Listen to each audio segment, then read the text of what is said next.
මන් මුලා වූ මනුෂ්‍යත්වයේ සැබෑ ඇත්තේ දෙවියන් වහන්සේ තුලයි, දෙවියන් වහන්සේ තුල පමණයි. අද චතාරික සමයේ දෙවන ඉරිදා දවසයි. අදට නියමිත ශුද්ධ සුපුවත තුලින් දිග හැරෙන්නේ ජේසුස් වහන්සේ තාබෝර් කන්ද මත අන්‍ය රූප විලාස වීමේ සිද්ධියයි. උන්වහන්සේත් එක්ක තවත් චරිත දෙකක් අපි දකිනවා. ඒ තමයි මෝසෙස් තුමාගේ චරිතය සහ එලීජා දිවස් ප්‍රසාදිවරයාගේ චරිතය. මේ අයුරින් අපි දකිනවා මේ තාබෝර් කන්ද කඳු තුනක් ඒක රාශී කරනවා. මොකක්ද මේ කඳු තුන?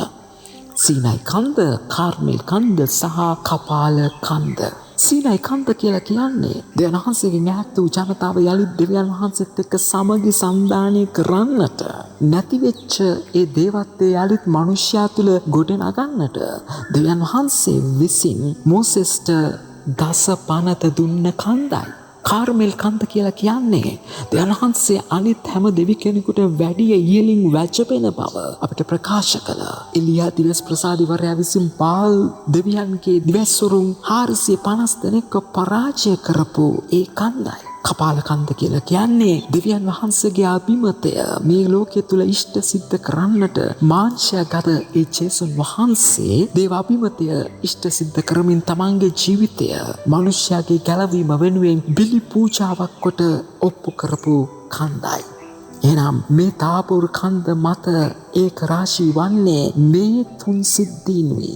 ඒ තුල අපිට කියනවා මෝසෙස් තුමන් කියන්නේ නීතියේ හැඩරුවනම්, එලියා දිවස් ප්‍රසාදිතුමා කියන්නේ සියලුම දිවස්වරුන්ගේ හැඩතලය නම්, මේ හැඩතල දෙක උච්ච ස්ථානයට කූට ප්‍රාප්තියට පත්වන තැන තමයි ජේසුස් වහන්සේ. මොකද හැම නීතියක් තුලම ඇඟිල්ල දික් වූයේ, දිශානතිය යොමු වූයේ ජේසුස් වහන්සේ වෙතයි.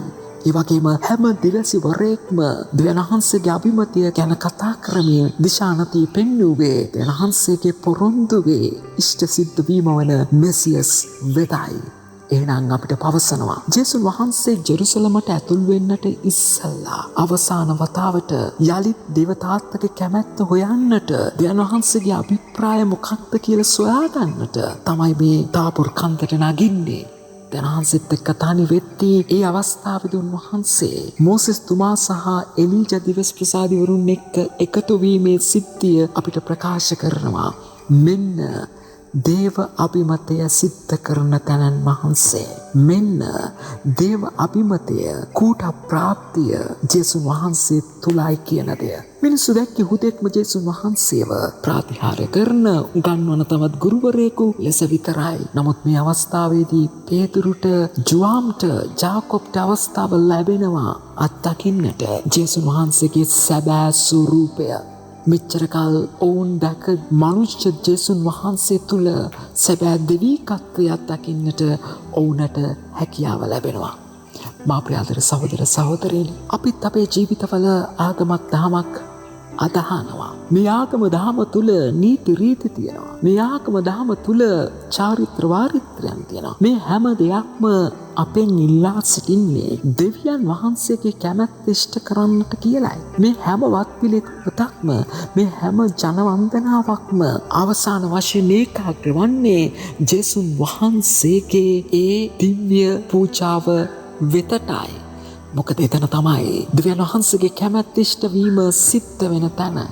එතන සිට තමයි අපිට ආරාධනා කරන්නේ අපේ ජීවිතවලට එබිලා බලලා ජේසුස් වහන්සේ දෙවියන් වහන්සේත් එක්ක සෑම මොහොතකම ඒකාග්‍ර වෙමින් දේව කැමැත්ත මේ ලෝකයේ තුල සිද්ධ කළා වගේම අපේ ජීවිතවලත් දේව කැමැත්ත සිද්ධ කරන්නට, ඒ දේව කැමැත්ත සිද්ධ කරන්නට අපි අපේ ජීවිතවල ඉඩ දෙන තැන තමයි මේ චතාරිකය.